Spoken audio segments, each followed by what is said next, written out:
მშვიდობა ყველას, უფალ იესო ქრისტეს სახელით. მე საერთოდ სიზმრებით ვარ მოსული უფალთან და ამ დილასაც დამესიზმრა ვლაპარაკობდი მაღლიდან შობაზე. და მივიღე ასე შინაგანში რომ ვილაპარაკა თქვენთან მაღლიდან შობის შესახებ. რა არის ეს მაღლიდან შობა, რომელიც იესო ელაპარაკა მასთან მოსულ ნიკოდემოს. უმთავრესი საკითხი ქრისტიანის ცხოვრებაში, ადამიანის ცხოვრებაში. ამ საგალობელს ქვია ხორცის ჩობილი. მოდით, ვინც ისით შეგიძლია ამყვეთ.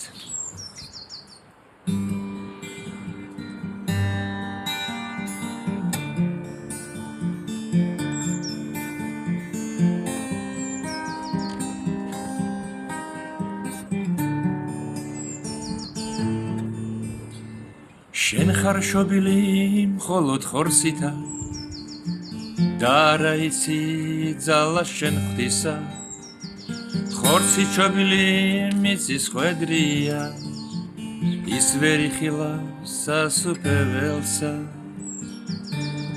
სასუფეველსა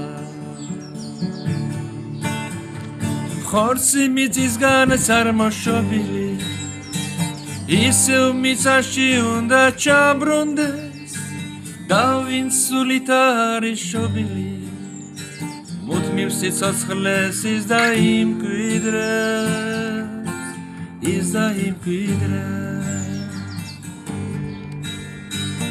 უფალმა უთხრა თავის საუბარში ნიკოდემოსა ღამით მოსულსა თუ არის შვები წყლითა დასულით ვერს კი იხილავს სასუფეველსა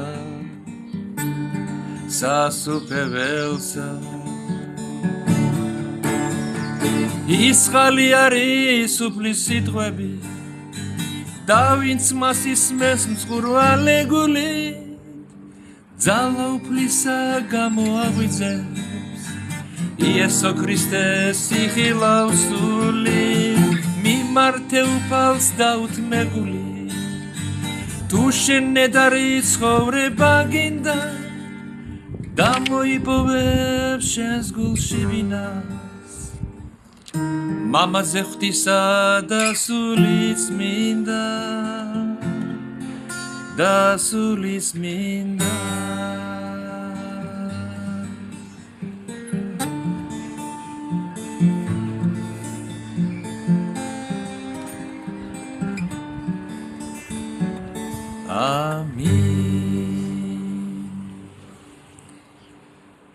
დიდება კონდეს უფალ იესოს, რომელმაც ეს სიტყვები თქვა და სულიწმინდამ ჩაწერა იოანეს სახარებაში ეს სიტყვები. მოდი წავიკითხოთ ორიოდე სიტყვით.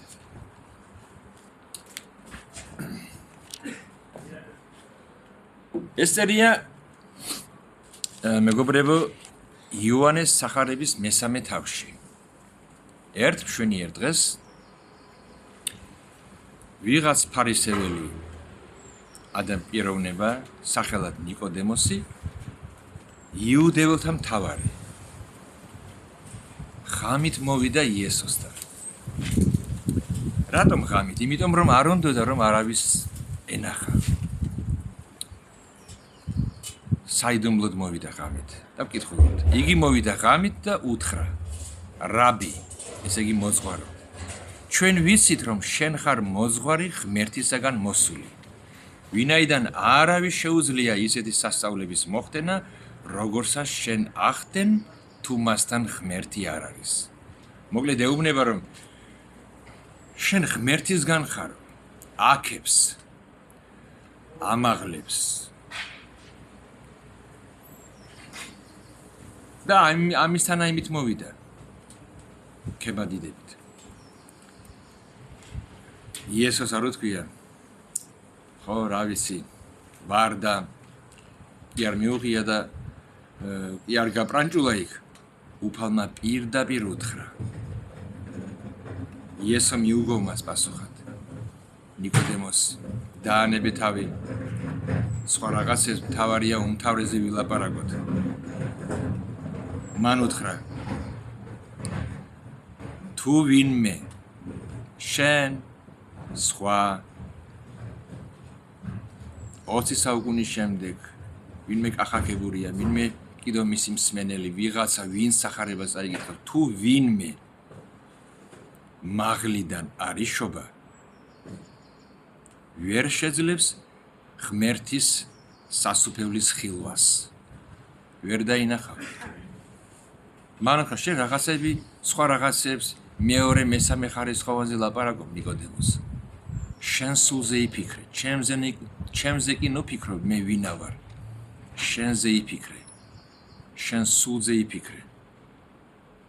და უთხრა, თუ ვინმე მაღლიდან არ დაიბადებაო, ვერს კი შესვლა კი არა, თვალითაც ვერ ნახავს. მაშინ ნიკოდემოსი ეუბნება. მან გადახარშა ეს ხორციელად და ეუბნება, როგორ შეუძლია კაცს იშვას, როცა ის მოხუცია, თავის თავზე ამბობს. ნუ თუ შეძლებს თავის დედის მუცელში მეორედ შევიდეს და ისევ იშვასო. იესო ეუბნება, პასუხობს. ჭეშმარიტად გეუბნები შენ. თუ ვინმე წყლისაგან და სულისაგან არ იშვება, ვერ შეძლებს ღმერთის სასუფეველში შესვლას. ოკეი? სხვა რაღაცა უთხრა. წყლისაგან და სულისაგან. ეს წყალი არის სახარების და მიხედვით ღმერთის სიტყვა. და სული, ეს არის სულიწმინდა, რომელიც უფალმა იესომ გამოგზავნა. რომელმაც თქვა მე მამას შევთხოვ, სულიწმინდაზე გამოგიგზავნით. მე წავალ, არ დაგტოვებთ ობლად, თქვენთვის უკეთესია მე რო წავიდე, ვინაიდან როცა მოვა სულიწმინდა, ის თქვენ დაგარიგებთ, ობლადთას არ იგრძნობთ, ის დაგელაპარაკებათ, მასთან გექნებათ ურთიერთობა უფრო მეტად, ვიდრე ჩემთან და ასე შემდეგ. უთხრა წყლისაგან და სულისაგან. ეს არის ღმერთის სიტყვა, რომელსაც ვისმენთ და სულიწმინდა. თუ ღმერთის სიტყვა არ მოვისმინეთ, სულიწმინდა არ მოქმედებს. თუ გახსოვთ თავდაპირველად ბიბლიის პირველ ფურცელზე, პირველ გვერდზე, პირველ თავში, პირველი სიტყვები ასე არის. მიწა იყო უსახო და უდაბური და ღმერთის სული იზრდაო მასზეთ. მაგრამ არაფერი ხდებოდა, სანამ ღმერთმა არ თქვა. როცა თქვა იყოს ნათელი, იქმნა ნათელი. როგორ იქნა? სულიწმინდით. სანამ ღმერთმა არ გამოვა თავისუფლად სიტყვა, თავისი ძე, სულიწმინდამ დაიწყო მოქმედება. სანამ სიტყვა არ განთავისუფლდა, სულიწმინდა იზრდა, არაფერი არ ხდებოდა. ღმერთმა გახსნა ბაგე, გამოუშვა სიტყვა, იყოს ნათელი, იქნა ნათელი. აი ასე პირველად დგას ღმერთის სიტყვა და მერე სულიწმინდა. იესო აგრძელებს, ხორცისაგან შობილი. ჩემი დედა და მამა იყო ხორცი ჰქონდათ. ხორციელმა დედამ და მამამ შვა მე. ხორცისგან ხორცი დავიბადე. ზაღლისგან იბადება ზაღლი, კატისგან კატი და კატა და ასე შემდეგ. ხორცისგან შობილი ხორცია და სულისაგან შობილი სულია. და ეუბნება იესო, ნუ გაგიკვირდება. თუმცა გიკვირსო. ნუ გაგიკვირდება ნიკოდემოს, მე რომ შენ გითხარი. ორი წერტილი და ეუბნება ბრძანების სიტყვით.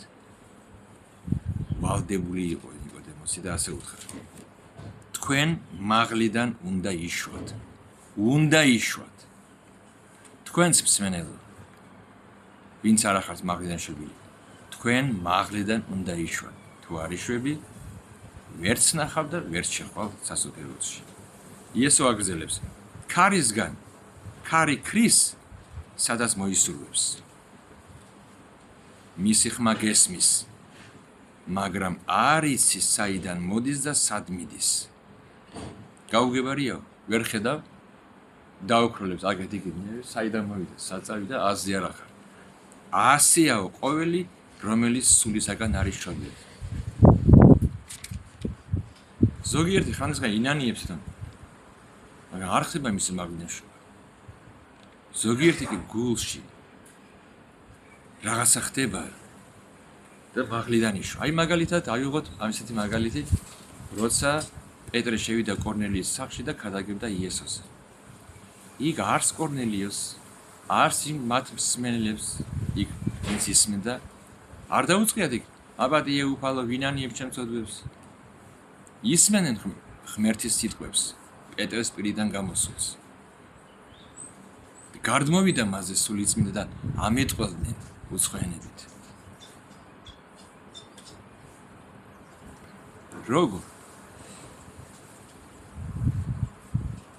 ვერავინ პეტრემას ვერ გაიგოს, როგორ მოხდა მათი მაღლიდან შობა. ისინი ისმენენ სიტყვებს, გულში მოხდა მათი სინანული, გულში ირწმუნეს იესო და სულიწმინდა ნახა, რომ ეს ხალხი უკვე მზად არის და გარდმოვიდა მასზე. სულიწმინდა მიცის, ვის გულში რა ხდება. პეტრეს არ ირწმუნებდა. პეტრემას ვერ ნახა, თუ როგორ იშვნენ ეს ხალხი კორნელიუსის ოჯახი მაღლიდან და სულიწმინდამ დაუმტკიცა პეტრეს. პეტრე, ესენი მაღლიდან შობილები არიან. ვინაიდან მასზე გარდმოვედი მე. გარდმოვიდა ჩემი სულიწმინდა. ისინი ამატყველდნენ უცხოენებით, ეს ნიშნავდა, რომ ისინი მაღლიდან იშვნენ. და ამიტომაც პეტრემ უბრძანა მათ. კი არ უთხრა? ბიჭებო, თუ გინდათ შეგიძლია წყალში ნათლობა. მან უთხრა, თქვენ უნდა მოინათლოთ წყლით. ამიტომ ყოველი, ვინც მოინანიებს, ვინც ირწმუნებს იესოს, მან უნდა მოინათლოს. ვინაიდან იესომ თქვა, ვინც ირწმუნებს და მოინათლება გადარჩება. რწმენას მიუმატოთ ნათლობა უდრის გადარჩენას. გავაგზავნოთ.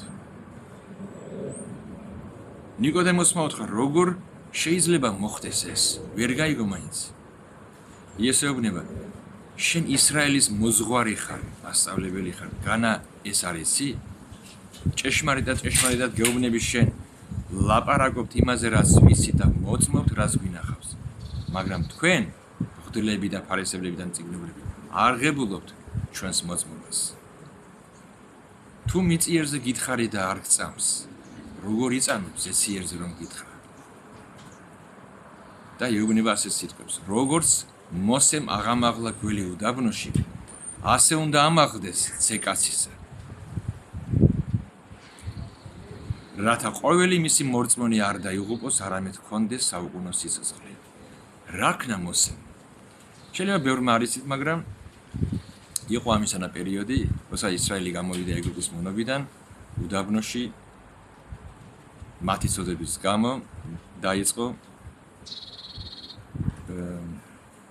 უდაბნოდან გამოვიდნენ მორიელები, გველები და დაუწყეს კბენა ებრაელებს და კვდებოდა ხალხი, ათასობით ხალხი კვდებოდა და შეღაღადეს მოსემას ილოცა და ღმერთმა უთხრა, გააკეთეთო სპილენძის გველი, ბოძზე დაამაგრეთ და ვისაც უკბენს გველი ან და მორიელი შეხედავსო სპილენძის გველს, გადარჩება, არ მოკვდება. და ასეც ხდებოდა. ბევრი წლების განმავლობაში. ვისაც უკბენ და დაუშვა და შემთხვევით ვიღაცას უკბინა მორიელმა გველმა გაახსენდა ღმერთის ნათქვამი მოსეს მიმართ და ეგრევე დიდი ბოძი იყო, დიდი სპილენძის გველი იყო იქ ჩამოგდებული. ვინ შეხედავდა მას? რწმენით ინკურნებოდნენ. აი ასე თქვა იესო. როგორც მოსემ აღამაღლა გველი უდაბნოში. რა იყო გველი ებრაელებისათვის? ეს სპილენძის გველი, ეს იყო ხსნა და გადარჩენა.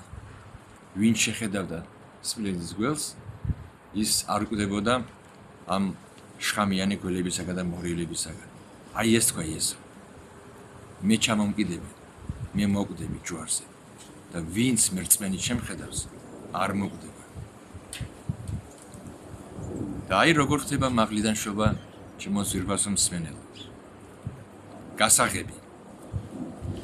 იესო ამბობს, რამე თუ ისე შეიყვარა ღმერთმა ქვეყნიერება, რომ მისცა თავისი მხოლოდ ჩობილი ძე, რათა ყოველი მისი მორწმუნე, ვინც შეხედავს, არ დაიღუპოს, არამედ ჰქონდეს საუკუნო სიცოცხლე. რამე თუ არ წარმოგზავნა ღმერთმა თავისი ძე ქვეყნიერებაზე, რომ გაასამართლოს ქვეყნიერება, არამედ რომ ქვეყნიერება გადარჩეს მისი ძის მეშვეობით. ვისაც იგი სწამს, იესო ამბობს თავისას, არ გასამართლდება. არა, ვისაც ის სწამს, არ გასამართლდება, ხოლო ვისაც არ სწამს, უკვე მსჯავრ დადებულია. რატომ? მიზეზი, რადგან არ ირწმუნა ღმერთის მხოლოდ ჩობილი ძის სახელი, რომელიც არის იესო. მაღლიდან შობა ეს არის ერთ-ერთი უმთავრესი. მაგალითად, თუ ბავშვი მეზობელს დაუძახებს მამას, არა სწორი. ის მეზობელი ანდა ბიძია გურამი. ბიძია კიდევ ვიღაცა. მამა შეუძლია მხოლოდ უწოდოს იმას, ვინც მისგან იშვა. ამიტომ მხოლოდ მაღლიდან შობილებს შეუძლიათ უწოდოთ ღმერთს მამა. პავლე ამბობს, ჩვენი სული ღაღადებსო, აბა მამაო, ეს ნიშნავს ჩემო მამიკო. როცა კაცი მაღლიდან იშობა, იგი ღმერთთან მოდის როგორც მამასთან. დიახის ჩვენი ღმერთი, ჩვენი მამა ღმერთია. ჩვენი მამა ყოვლისშემძლეა. ჩვენი ზეციეი მამა ყველგან მყოფი და უზენაესია, მაგრამ ის მამა, ის შენი მამა. მე კიდევაც ველაპარაკები მორწმუნეებს და კიდევაც ურწმუნეებს. ვისაც გწამთ უფალი იესო. მე კი პავლე ამბობს ხშირად უფალი ღმერთი, მაგრამ დაუკვირდით რამდენად პირველად მისაბაძე ვინც არის ჩვენთვის, ეს არის უფალი იესო. იესოს ყოველ სიტყვებში დაუკვირდით, როგორ მოიხსენიებს იგი ღმერთს. მამამ როგორც მასალა, მამამ როგორც მანახა, მამა რასაც მელაპარაკება, ჩემმა მამამ, ზესიერმა მამამ. თქვენ ასე ილოცეთ. ღმერთო ჩვენო კი არა, მამაო ჩვენო, რომელიც ხარ ცადაში. ამიტომ ლოცვებში შეგიძლია მიეჩვიე და ირწმუნე და აფიქსირე, რომ ის მარტო ღმერთი არ არის შენ. თუ მაღლიდან შობილი ხარ, მიდი შენს ღმერთთან როგორც მამასთან. ჩაეხუტე მას. ჩაუჯიქი კალთაში. ელაპარაკე ეს სიყვარული. მოეფერე. გააკეთე ის, რაც მას უხარია. ნუ დაუჭრი გულს. ნუ დაანაღლიანე მის სულს. კონდეს ურთიერთობა როგორც მამასთან, რომელიც არის ღმერთი ყოვლისმყოფელი. შემდეგ ერთი ადგილი მინდა კიდევ თქვა ამ მაღლიდან შობაზე. ეს არის იაკობის პირველი თავის 18 მუხლი. იაკობი ამბობს, მისი მოსიკული, მისი ძმა, მან უფალმა თავისი განზრახვით ქშვა დაგვბადაო. მაღლიდან შობაზე ამბობს აქ იაკობი.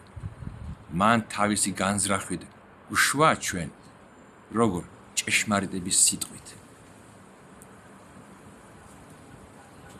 მან როცა ისმენს ადამიანი იესოზე და ირწმუნებს, მასში ხდება მაღლიდან შობა, როგორ არავინ არ იცის, მხოლოდ სულიწმინდა მიცის. მეორე ადგილი ეს არის 1 პეტრეს 1:23. პეტრეს ამბობს, იაკობი ხო წავიკითხეთ, ხა პეტრე ამბობს. პეტრეს 1:23. ეხლავე როგორც ხელახლა ჩობილი ღმერთის შვილები, როგორც ხელახლა ჩობილი არა ხრწნადი თესლისაგან, არამედ უხრწნადისაგან, ღმერთის სიტყვით, რაც ცოცხლობს და რჩებაო თქვენში. ესე იგი, თქვენ ხართო ხელახლად შობილნი. პეტრეს ლაპარაკობს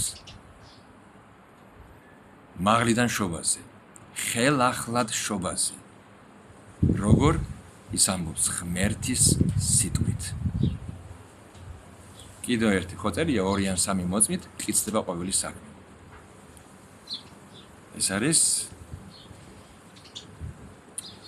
მეორე კორინთელთა 5:17.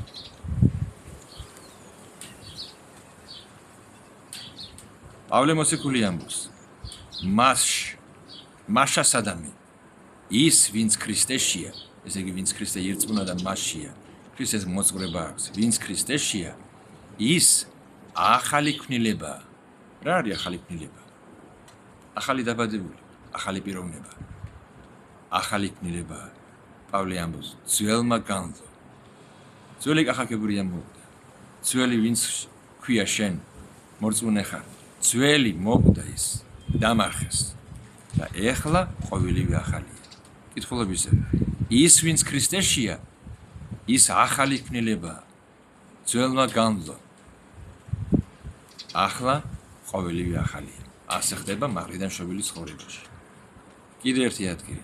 გალატელთა 6:15. ეს ისე პავლე ამბობს.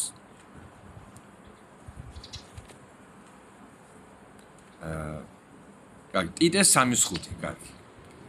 ტიტეს 3:5. მან გვიხსნა უფალმა იესო არა სიმართლის საქმეთა გამო, რომ შენ რაღაცა გააკეთე, რომ შენ ვითომ ილოცე, შენ ვითომ წაიკითხე, ვითომ რაღაც გააკეთე, მოწყალება გააკეთე, საქმეები. ამაზე ბევრი სპორია ინტერნეტში. მე ჩემს მოსაზრებას ვიტყვი. პავლე ამბობს: მან გვიხსნა არა სიმართლის საქმეთა გამო, რომლებიც ჩვენ ჩავიდინით, არამედ თავისი წყალობით, ხელ ახლა შობის განბანით.